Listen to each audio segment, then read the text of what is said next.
Cek. Cek saldo, cek. Suara saya jelas?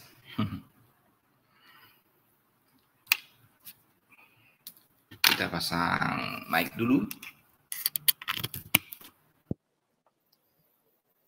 Oke, pukul 1 tepat waktu Indonesia Barat.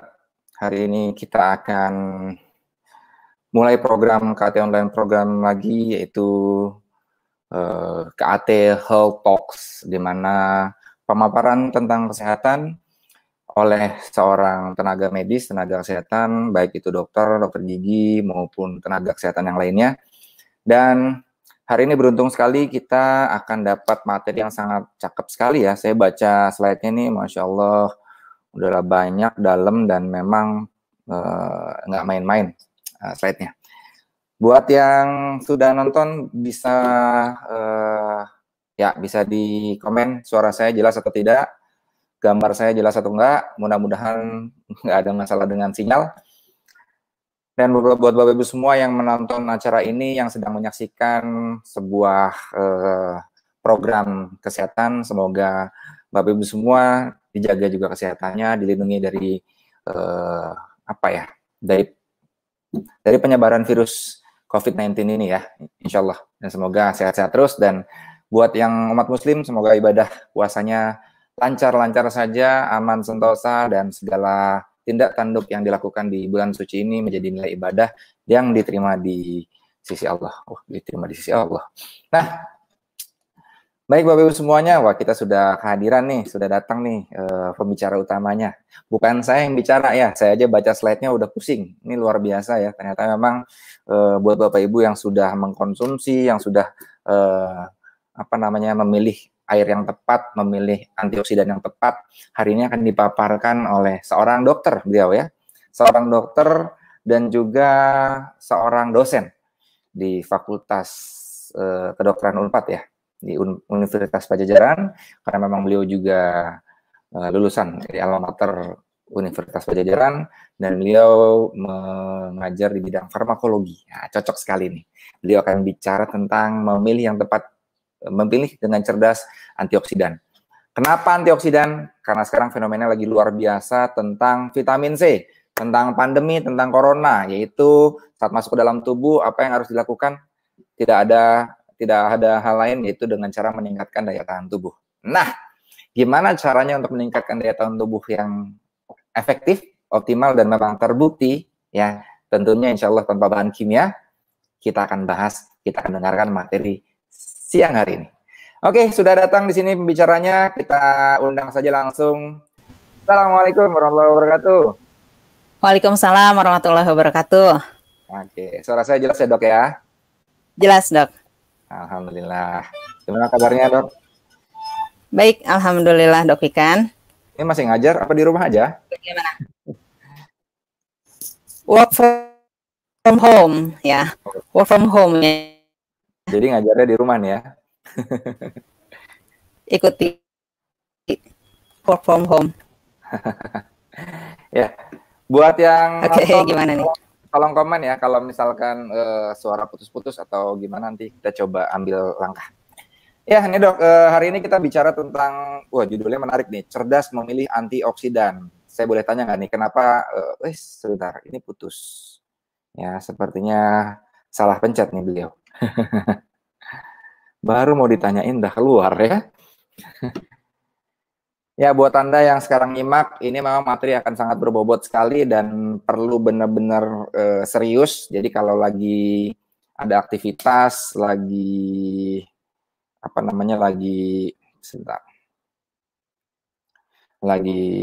aktivitasnya masih bisa ditunda dulu untuk sementara, sekitar setengah jam. Ya, kalau bisa ditunda dulu karena memang materinya dalam sekali, yang bicara langsung seorang dosen, seorang dokter yang memang bukan hanya sekedar praktek, tapi juga mempelajari teori-teorinya dan bagaimana juga mengajari para calon-calon dokter, calon-calon nakes, calon-calon tenaga kesehatan untuk mengerti tentang farmako, ya, tentang apa ini farmako.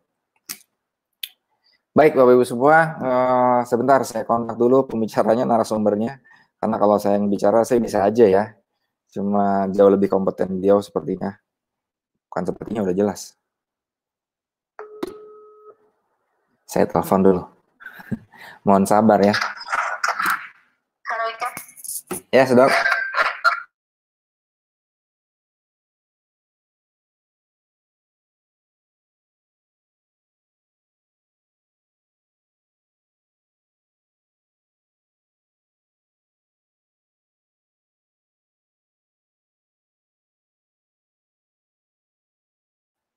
Kesalahan teknis, ya sabar, orang sabar disayang Tuhan. Sabar juga jadi nilai ibadah. Nah, kenapa kita angkat materi ini, cerdas memilih antioksidan? Karena memang sekarang ini lagi rame-ramenya pembahasan tentang herd immunity. Ada yang pernah dengar atau baru dengar? Atau baru sekali pertama kali ini dengar yang namanya herd immunity. Herd immunity ini adalah meningkatkan daya tahan tubuh kita untuk melawan virusnya. Jadi karena lockdown tidak dilakukan, lockdown ini ditutup daerah-daerah supaya masyarakat yang di luar daerah tidak masuk, karena kita nggak tahu mana yang terkena, mana yang membawa virus ini, kita nggak tahu. That's why untuk amannya kita lockdown, kita tutup kota-kota, daerah-daerah tertentu yang memang supaya memang langsung isolasi dari sumber datangnya penyakit kalau memang ada yang masuk dengan membawa penyakit. Nah, karena lockdown tidak dilakukanlah PSBB. PSBB pun saya lihat ya masih banyak yang lowong dan orang-orang masih banyak yang keluar rumah dan lain-lain. Nah, artinya apa? Artinya kita harus siap dengan skenario terburuk, skenario dalam masa pandemi ini, skenario terparahnya yaitu apa? Yaitu memang kita membiarkan diri kita terpapar oleh virus sehingga antibodi kita bertahan dan melawan virus tersebut, sehingga tubuh kita insya Allah diharapkan menjadi tahan, kebal terhadap virus yang masuk ke dalam tubuhnya. Ya, jadi kalau tubuh Anda sudah kebal, artinya one day COVID-19 yang masuk ke dalam tubuh Anda lagi sudah tidak masalah. Ya paling cuma sekedar sesak-sesak dikit, habis itu sembuh. Ya, jadi tidak fatal. Itulah herd immunity yang saya pahami. Nah, gimana caranya supaya herd immunity ini berjalan secara optimal? Tentunya Bapak Ibu semua, teman-teman semua harus meningkatkan daya tahan tubuh secara optimal juga. Jadi nggak cuma sekedar di rumah saja. Kalau di rumah saja Anda nggak ngapa-ngapain, nggak melakukan hal yang meningkatkan daya tahan tubuh juga, daya tahan tubuh Anda juga jadi rentan, jadi lemah gitu. Nah, ini juga efeknya kurang baik terhadap kesehatan. Ya, bisa jadi COVID-19 yang nggak masuk ke dalam tubuh, tapi malah jadi sakit yang lain. Makanya Anda harus menjaga. Nah, fenomena sekarang ini, vitamin C ini banyak sekali di pasaran, laku keras. Ya, bahkan sampai orang yang biasanya nggak jualan online ya, vitamin C dan segala macam merek lah. Sampai suplemen, semua daya upaya dikerahkan untuk meningkatkan daya tahan tubuh. Nah, Ibu semua yang jadi masalah gini ya, banyak orang ngeborong vitamin C 500 mg, bahkan ada yang sampai konsumsi 1000 mg, padahal dia lagi sehat. Kalau Anda orang medis, Anda akan bingung buat apaan Anda konsumsi 1000 mg, Anda lagi sehat. Ya, yang ada apa? Yang saya pahami, vitamin C kan nggak semuanya juga organik. Ya, yang udah jelas-jelas yang ada konsumsi itu kimia. Nah, kalau kimia gimana? Artinya ada residu yang harus dikeluarkan. Iya, kalau keluar semuanya. Kalau enggak gimana? Ngendep. Nah, itu yang repot ya. Saat mengendap di tubuh. Ya. Dan sudah jelas, kalau Anda terlalu banyak konsumsi yang kimia, ginjal Anda pasti kerjanya jauh lebih berat. Ya, kalau ginjalnya optimal. Kalau enggak, repot. Nah, alhamdulillah ini sudah nyambung lagi. Oke. Sudah beres nih, Dok ya? Insya Allah. Ya, insya Allah. Mohon maaf tadi tiba-tiba mati laptopnya. Padahal nyolok nih. Ya. Ya, insya Allah mudah-mudahan lancar ya. Oke, kita langsung masuk aja deh ya ke materi karena sudah 9. Ya. Oke, saya langsung waktu dan tempat kita persilakan buat Dokter Novi. Oke. Terima kasih Dokter Wikan. Assalamualaikum warahmatullahi wabarakatuh. Selamat siang Bapak Ibu semua. Mudah-mudahan semuanya dalam keadaan sehat ya, dan sehat secara lahir, batin maupun hal yang lainnya ya. Ya, saya perkenalkan diri dulu ya Bapak Ibu. Nama saya Novi Fitiahani Utami. Saya seperti yang tadi dibilang, seharian saya mengajar di sebuah fakultas kedokteran, dan teman-teman di komunitas Amazing True Health ini cukup menginspirasi saya untuk banyak hal, Dan saya diminta bicara di siang hari ini, bicara tentang cerdas memilih antioksidan. Nah, kenapa ya? Kok perlu memilih antioksidan? Bukannya antioksidan bagus? Memangnya ada antioksidan yang bahaya? Nah, kita coba bahas siang hari ini ya. Boleh kita langsung ke slide aja ya, supaya efektif waktunya. Terima kasih Dr. Wikan. Ya, kita cerdas memilih antioksidan. Mungkin Bapak Ibu pernah melihat ya berita semacam ini. 10 jenis radikal bebas ancam manusia gitu. Atau berita-berita seperti ini. Slide berikutnya. Ya, 20 negara dengan tingkat polusi udara tertinggi di dunia. Dan ternyata Indonesia masuk di dalam salah satunya gitu ya. Slide. Ya, dan kemudian kita mengusahakan untuk hidup sehat gitu ya, dengan makan sayuran dan buah-buahan, dan ternyata di warning lagi, hati-hati bahaya pestisida kimia gitu.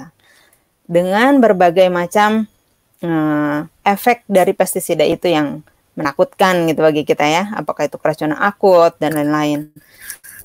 Ya, selanjutnya. Nah, sudah sejak lama keberadaan radikal bebas yang setiap hari kita temui itu ternyata diketahui berkaitan dengan kejadian berbagai macam penyakit. Ya. Slide. Di mana ada suatu kondisi di tubuh kita ketika kita terus-menerus terpapar oleh radikal bebas, suatu saat akan terjadi stres oksidatif, yaitu keadaan di mana jumlah radikal bebas di dalam tubuh kita melebihi kapasitas tubuh untuk menetralkannya. Nah, akibatnya intensitas proses oksidasi sel-sel tubuh normal menjadi semakin tinggi dan menimbulkan kerusakan yang lebih banyak gitu ya. Jadi sudah banyak disebutkan di literatur medis bahwa stres oksidatif ini memicu berbagai macam penyakit gitu ya. Slide. Ya, ini kalau kita bisa lihat disease related to oxidative stress. Hampir semua penyakit berhubungan dengan stres oksidatif gitu ya. Bahkan common cold sekalipun gitu. Jadi kita lihat lagi apa sih sebenarnya radikal bebas yang sampai tadi kita mengalami kondisi stres oksidatif begitu ya. Ya, radikal bebas adalah molekul bermuatan listrik atau netral yang memiliki satu atau lebih elektron yang tidak berpasangan di orbital terluar mereka. Kita bisa lihat ya. Radikal bebas ini tidak stabil dan bereaksi cepat dengan atom dan molekul lainnya sehingga dapat menyebabkan kerusakan pada jaringan. Nah, antioksidan itu fungsinya membantu untuk membatasi kerusakan dari elektron yang tidak berpasangan ini. Kalau kita lihat gambarnya di slide berikutnya. Nah, ini ya. Ada elektron tidak berpasangan di sebuah radikal bebas. Nah, antioksidan akan menyumbangkan elektron sehingga elektron yang tidak berpasangan ini menjadi stabil dan tidak merusak lagi. Seperti itu. Ya. Nah, ternyata ada banyak macam radikal bebas yang bisa ada di tubuh kita gitu ya. Dan yang paling sering kita dengar yang berasal dari oksigen, kalau terjadi reaksi maka akan menjadi superoksid anion, menjadi peroksid, menjadi hidroksil radicals. Jadi banyak sekali bentuk-bentuk radikal bebas yang ada di tubuh kita gitu ya. Selanjutnya. Ya, dan ternyata di slide selanjutnya kita bisa lihat bahwa tubuh kita ternyata juga memproduksi radikal bebas gitu. Ada juga radikal bebas yang bermanfaat untuk tubuh kita, misalnya untuk sistem pertahanan tubuh kita gitu ya. Di sel darah putih gitu ya, terjadi radicals gitu. Terjadi produksi radikal bebas gitu. Dan paling banyak terjadi di mitokondria ya. Jadi ternyata ada radikal bebas yang fungsinya baik gitu ya, membantu sistem pertahanan tubuh kita. Ya, kemudian di slide berikutnya kita bisa lihat lebih jelas lagi. Nah, jadi di tubuh kita memproduksi radikal bebas dan juga memproduksi antioksidan. Dibilangnya antioksidan endogen. Nah, seperti Di sini ya disebutkan yang enzim superoksid dismutase, katalase, glutatin peroksidase seperti itu. Dan ada radikal-radikal bebas yang bisa dinetralisir oleh antioksidan endogen ini. Tapi ada juga radikal bebas yang tidak bisa dinetralisir oleh antioksidan yang diproduksi dari dalam tubuh kita. Ya. Kita lihat secara ringkas di slide berikutnya. Nah, ini ion hidroksil ini sifatnya merugikan bagi tubuh dan tidak dapat dinetralkan oleh antioksidan endogen. Sedangkan hidrogen peroksida ini menguntungkan bagi tubuh dan jika berlebihan itu dapat dinetralisir oleh antioksidan endogen. Begitu juga dengan nitrit oksida, itu menguntungkan bagi tubuh dan jika berlebihan dapat dinetralisir oleh antioksidan endogen. Nah, hidroksil radikal ini sifatnya sangat merusak. Dia ketemu apa saja sel tubuh kita, jaringan tubuh kita, dia rusak.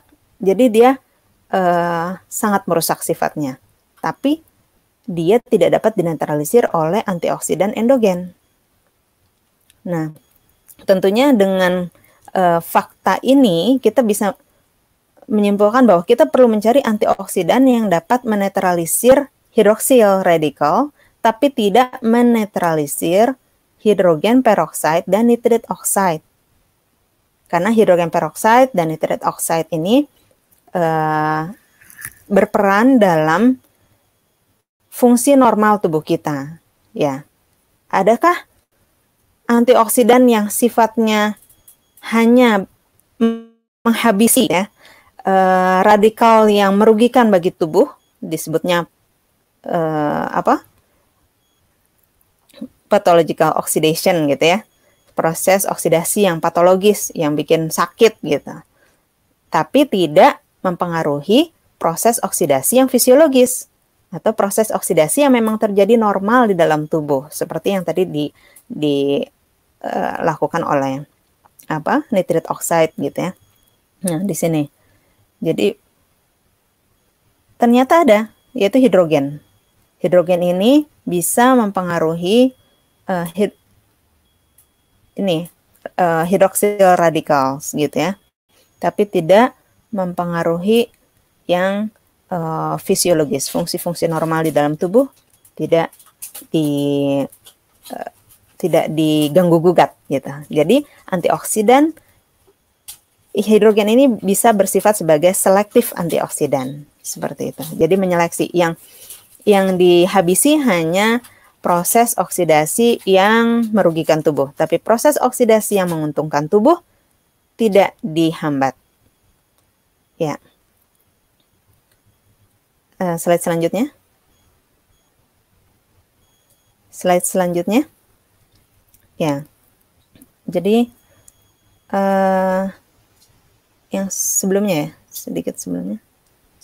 Ya. Jadi kita sudah sering dengar bahwa antioksidan itu memiliki potensi untuk berperan dalam pencegahan dan perbaikan kerusakan-kerusakan yang disebabkan oleh stres oksidatif. Nah, tapi kita sudah bisa mengetahui antioksidan yang seperti apa yang menguntungkan bagi tubuh. Tentunya antioksidan yang selektif gitu ya, yang bisa hanya menghambat proses oksidasi yang merugikan tubuh. Oke, kita lihat penelitian-penelitian sebelumnya terkait dengan antioksidan ya. Penelitian-penelitian terdahulu. Nah, jadi sudah ditemukan banyak sekali zat yang mengandung antioksidan. Ada 4.000 antioksidan yang sudah ditemukan. Ini bahkan penelitian ini artikel jurnal ini tahun 2010. Artinya kalau 10 tahun lagi sampai sekarang 2020 mungkin sudah lebih dari 4.000 ya gitu.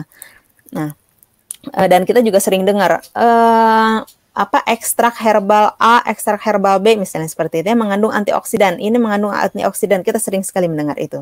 Nah, tapi apa kenyataannya di balik ditemukannya banyak antioksidan itu? Ternyata banyak hambatan juga.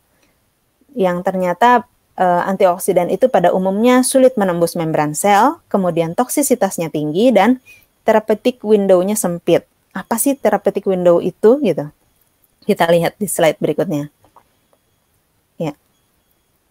Nah, kalau kita mengkonsumsi suatu obat atau suatu zat gitu ya, agar obat atau zat itu berefek di dalam tubuh kita, dia memerlukan suatu konsentrasi minimal gitu di dalam tubuh kita. Nah, dibilangnya minimum effective concentration gitu ya, konsentrasi minimal untuk dapat berefek di dalam tubuh kita. Ya. Kalau dia sudah melewati ini, sudah melewati konsentrasi ini, maka dia baru bisa berefek. Gitu. Nah, tapi jangan sampai dosis di dalam tubuh kita melebihi maksimum safe concentration. Ya.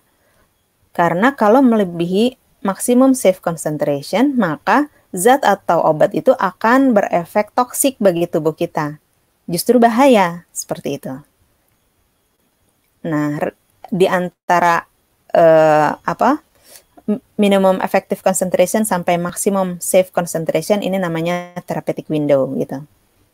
Tentu kita bisa amati kalau therapeutic window-nya sempit, artinya hanya beda sedikit antara dosis efektif dengan dosis toksik gitu ya. Sehingga kelebihan dosis sedikit saja itu sudah menjadi toksik bagi tubuh, seperti itu. Nah, kebanyakan antioksidan itu therapeutic window-nya sempit. Sehingga dengan kelebihan dosis sedikit saja sudah menyebabkan toksik bagi tubuh. Itu yang menjadikan kenapa banyak antioksidan yang relatif tidak aman atau bersifat mudah toksik seperti itu. Selanjutnya, ya. Nah, ini dalam sebuah jurnal bahkan disebutkan begitu ya, vitamin C dan E itu memiliki dosis efektif yang lebih tinggi daripada maksimum safe concentration atau dosis maksimal yang masih dapat ditoleransi oleh tubuh. Artinya, untuk mendapatkan efek antioksidan dari vitamin C dan vitamin E membutuhkan dosis yang sangat tinggi, yang ternyata dosis itu melebihi melebihi batas maksimum safe concentration. Jadi, melebihi batas yang bisa ditoleransi oleh tubuh gitu. Ya, selanjutnya. Nah, dan penggunaan berbagai suplemen ya tadi contohnya vitamin C gitu ya. Mungkin nanti kita lihat berbagai suplemen untuk berbagai kasus itu sering menjadi kontroversi. Ya karena itu, karena therapeutic window-nya sempit biasanya. Jadi dia efektif pada dosis tertentu, tapi pada dosis sedikit di atas itu dia menjadi toksik seperti itu. Ya, bahkan di sebuah jurnal dikatakan ini peran vitamin C untuk mencegah dan mengobati common cold itu sudah menjadi kontroversi selama 70 tahun katanya gitu ya. Ya, kita lihat slide berikutnya. Ya, juga penggunaan suplemen di bidang ilmu kesehatan mata gitu ya, banyak kontroversinya. Selanjutnya,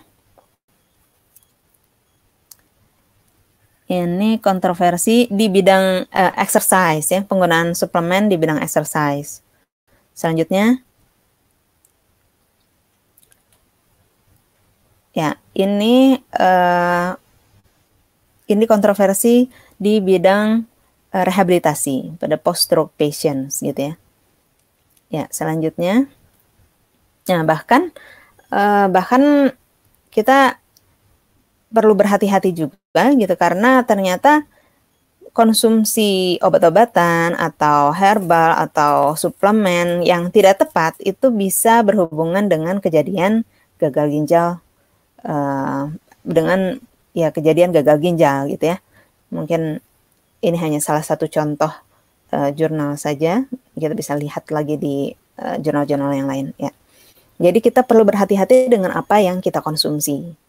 Ya betullah saran bahwa mengkonsumsi sesuatu itu tidak boleh berlebihan begitu ya. Jadi memang harus sesuai dengan dosisnya.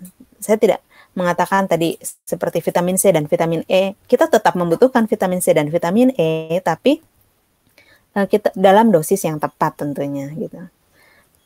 Nah, jadi dengan mengetahui tadi ya, yang sudah saya sampaikan, apa yang terjadi jika semua radikal bebas yang menguntungkan ataupun yang tidak menguntungkan dinetralisir oleh suatu antioksidan? Ya tentunya kita bisa mengetahui bahwa fungsi-fungsi tubuh kita yang normalnya pun tidak bisa berjalan dengan baik. Sehingga kita harus menghindari penggunaan antioksidan yang dapat mengganggu fungsi-fungsi normal dalam tubuh. Dan di sini hidrogen ternyata bisa berperan sebagai selektif antioksidan tadi ya. Jadi mempengaruhi proses oksidasi yang patologis yang merugikan tubuh dan tidak mempengaruhi proses oksidasi yang fisiologis gitu yang memang dibutuhkan oleh tubuh. Ya, selanjutnya. Ya. Penelitian terkait dengan hidrogen sebagai antioksidan ini ternyata sudah banyak gitu ya. Dan ya ini di jurnal-jurnal disebutkan bahwa hidrogen ini sebagai selektif antioksidan gitu ya. Seperti yang tadi sudah dibahas. Selanjutnya. Ya, selanjutnya. Ya, ini penekanan kembali gitu ya, bahwa hidrogen bisa menetralisir hidroksil radicals. Yang hidroksil radicals ini sangat merugikan bagi tubuh dan tidak dapat dinetralisir oleh antioksidan endogen. Sementara hidrogen tidak menetralisir radicals yang menguntungkan bagi tubuh. Ya. Selanjutnya.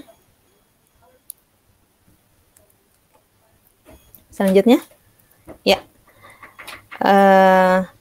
Oke. Ya, ternyata hidrogen memiliki beberapa kelebihan dibandingkan dengan antioksidan yang lain ya. Selanjutnya, ya. Jadi pertama, hidrogen tadi tidak toksik dan tidak ada istilah overdosis gitu. Karena gas hidrogen juga dikeluarkan oleh tubuh melalui pernafasan. Selain dia memang selektif antioksidan tadi ya, sehingga dia relatif aman gitu. Ya, sangat aman gitu. Karena dia hanya mempengaruhi yang merugikan bagi tubuh. Ya, selanjutnya. Slide selanjutnya. Kemudian, ya, ini hidrogen secara selektif menetralisir radikal bebas yang paling toksik, yaitu radikal hidroksil, namun tidak mempengaruhi radikal lain yang memiliki fungsi fisiologis. Selanjutnya, ya, tidak ada bukti penelitian yang menunjukkan bahwa hidrogen mempengaruhi proses metabolisme yang normal terjadi di dalam tubuh. Jadi kesimpulannya hidrogen ini efektif dan lebih aman sebagai antioksidan. Ya, selanjutnya. Ya, ini kelebihan lain dari hidrogen, yaitu memiliki berat molekul yang kecil, jadi hidrogen dapat berdifusi menembus secara sangat cepat ke dalam jaringan, dan dapat mencapai tempat-tempat target yang penting, termasuk mitokondria dan inti sel. Nah, mitokondria ini adalah tempat utama terbentuknya ROS atau radicals tadi ya, di dalam tubuh kita. Dan selama ini sulit dicapai oleh antioksidan yang ada gitu. Dan ternyata hidrogen bisa menembusnya. Nah, ya terakhir hidrogen juga jauh lebih menguntungkan dari sisi biaya yang harus dikeluarkan. Ya kita tahu ya harga suplemen bagaimana. Ya, selanjutnya. Nah, ternyata hidrogen juga tidak hanya memiliki efek antioksidan, tapi juga punya efek antiinflamasi, menginhibisi proses apoptosis atau proses program kematian sel gitu ya, dan juga memiliki efek anti alergi. Ya, selanjutnya, slide selanjutnya. Ya, tadi di diagram yang tadi menunjukkan banyak sekali penelitian-penelitian yang sudah dilakukan terkait dengan hidrogen terhadap berbagai macam penyakit gitu ya. Ini sebuah review artikel memaparkan ini banyak sekali penelitian-penelitian yang memperlihatkan bagaimana efek hidrogen terhadap berbagai penyakit ya. Baik pada hewan ataupun pada manusia. Ya, bagaimana bentuk hidrogen yang aman untuk digunakan? Nah, sekarang kita lihat slide berikutnya. Dulu, jadi peneliti-peneliti zaman dulu yang meneliti hidrogen itu kesulitan. Kenapa? Karena mesin penghasil hidrogen ini besar gitu ya, sulit untuk dibawa kemana-mana. Jadi meskipun mereka sudah mengetahui ini efektif, tapi sulit untuk dilakukan gitu ya, untuk diimplementasikan di lapangan. Karena karena alatnya besar dan sulit dibawa kemana-mana. Nah, dan berbentuk gas mudah terbakar gitu ya. Jadi sulit untuk diimplementasikan penggunaan hidrogen ini. Tetapi terakhir peneliti menemukan bahwa konsumsi air yang kaya dengan hidrogen merupakan alternatif yang aman dan mudah dibandingkan dengan jika dihirup seperti itu. Nah, dan ternyata efektivitasnya juga sama dengan yang berbentuk gas yang dihirup itu gitu. Ya. Jadi para peneliti menyimpulkan bahwa hidrogen yang berbentuk larutan hidrogen dalam air atau hidrogen water itu akan menjadi cara yang dipilih gitu tentunya oleh penelitian selanjutnya. Ya. Selanjutnya, nah dari mana air yang mengandung hidrogen itu dihasilkan? Ya, didapat dari sebuah alat electrolyzer gitu ya, mesin pengelektrolisis air. Jadi air yang mengandung mineral dimasukkan ke dalam unit elektrolisis ini, mengandung 2 lempeng electrolyzer yang dipisahkan oleh suatu membran ion change, dan dari di daerah sekitar katoda itu akan dihasilkan air yang mengandung banyak gas hidrogen gitu. Ya. Dan ini yang memiliki efek antioksidan sangat baik. Bahkan disebutnya sebagai suatu novel antioksidan gitu ya. Ya. Selanjutnya, bicara tadi masalah mesin pengelektrolisis air, saya ingin menekankan di sini bahwa pastikan jika kita menggunakan mesin electrolyzer, maka pastikan mesinnya adalah mesin yang tersertifikasi secara medis. Jadi mesin yang di pabriknya memang proses pembuatannya tersertifikasi secara medis gitu ya. Apakah itu ISO gitu. Jadi mesin yang memang sebagai medical device. Karena kita ketahui kalau sudah tersertifikasi secara medis tentunya sudah dilihat dari aspek keamanannya dan lain-lain begitu ya. Keamanan lempeng electrolyzernya dan seluruh aspeknya, tentunya aliran listriknya dan sebagainya. Ya. Ini kita bisa lihat gitu ya, sudah banyak sekali tulisan-tulisan jurnal atau bahkan buku gitu ya yang membahas bahwa hidrogen sebagai novel antioksidan, suatu antioksidan yang baru gitu ya. Nah, publikasi tahun 2015 ini mengungkapkan bahwa selain secara langsung menetralisir radikal bebas, ternyata hidrogen juga secara tidak langsung mengurangi stres oksidatif dengan mengatur ekspresi berbagai gen, gitu ya. Ya, di samping itu juga berfungsi sebagai molekul antiinflamasi, anti alergi, anti apoptosis dan merangsang metabolisme energi seperti tadi yang sudah disebutkan ya. Ya, selanjutnya ya masih di jurnal yang sama juga menyebutkan bahwa hidrogen bekerja dengan cara yang berbeda dengan alat farmasi konvensional, di mana sebagian besar obat konvensional hanya bekerja pada target secara spesifik, sementara hidrogen memiliki efek positif yang luas dan minimal efek samping, sehingga hidrogen berpotensi diaplikasikan secara klinis untuk banyak penyakit. Gitu. Ya, selanjutnya, ya. Hidrogen merupakan antioksidan yang efektif untuk mencegah berbagai penyakit yang berkaitan dengan stres oksidatif. Nah, penggunaannya pada berbagai kondisi pun relatif mudah dan efektif ya. Oleh karena itu sangat layak untuk mendapatkan perhatian khusus begitu. Karena ternyata sangat efektif. Ya, pada publikasi tahun 2017 juga menyebutkan bahwa molekular hidrogen merupakan medical gas yang dapat membantu mencegah dan mengobati berbagai penyakit. Ya. Selanjutnya, ini terakhir gitu ya, tentunya mencegah lebih baik daripada mengobati. Ya, apalagi di masa pandemi seperti ini gitu ya.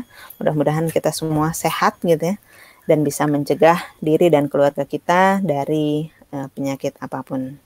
Ya, itu saja yang bisa saya sampaikan. Terima kasih, Dr. Wikan dan Bapak Ibu sekalian. Sekali materinya sekali. Jadi semoga teman-teman semua makin lebih jelas ya kenapa pentingnya konsumsi antioksidan yang tepat terhadap tubuh kita. Jadi nggak boleh ngasal ya dok ya, antioksidan juga harus milih-milih ya. Betul.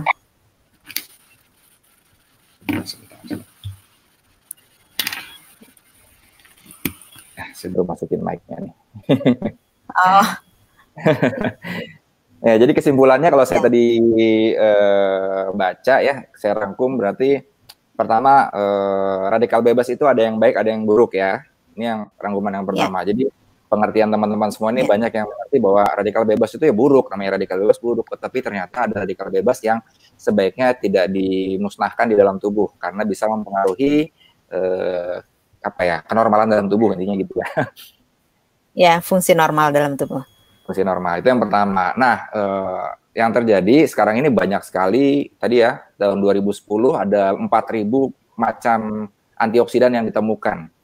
Ya, mungkin sekarang udah jauh lebih banyak lagi, bisa salah satunya dari herbal dan lain-lainnya.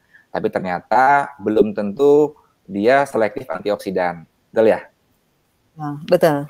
Maksudnya apa nih kalau nggak selektif? Artinya dia mungkin antioksidan kuat gitu, tapi bisa menghabiskan seluruh radikal bebas, baik radikal bebas yang baik maupun radikal bebas yang buruk.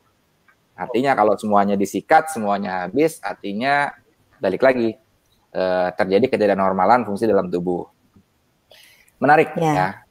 Nah, sampai ditemukanlah antioksidan berupa gas hidrogen yang selektif antioksidan yang dia memilih radikal bebas yang buruk yang dibantai, yang diserang, namun radikal bebas yang memang dibutuhkan tubuh ini yang tidak diusik gitu ya, sehingga tubuh tetap normal namun juga dia bisa optimal karena radikal bebas yang buruk yang dimusnahkan. Begitu ya, Dok ya? Suara saya loading kayaknya nih ya. Oke, jadi singkat cerita, gas hidrogen adalah salah satu pilihan terbaik saat ini untuk meningkatkan antioksidan. Ya, antioksidan yang akan membantu meningkatkan imunitas tubuh sehingga nantinya di masa pandemi ini bisa secara optimal juga meningkatkan herd immunity yang akan melawan berbagai macam virus, terutama COVID-19 atau virus corona yang lagi marak dan sangat dihindari saat ini. Nah, pertanyaan sekarang gas hidrogen ini, tadi kan dokter sudah membahas itu dari salah satu mesin elektrolisis, ya, mesin elektrolisis yang bisa memproduksi gas hidrogen. Contohnya apa nih, dok?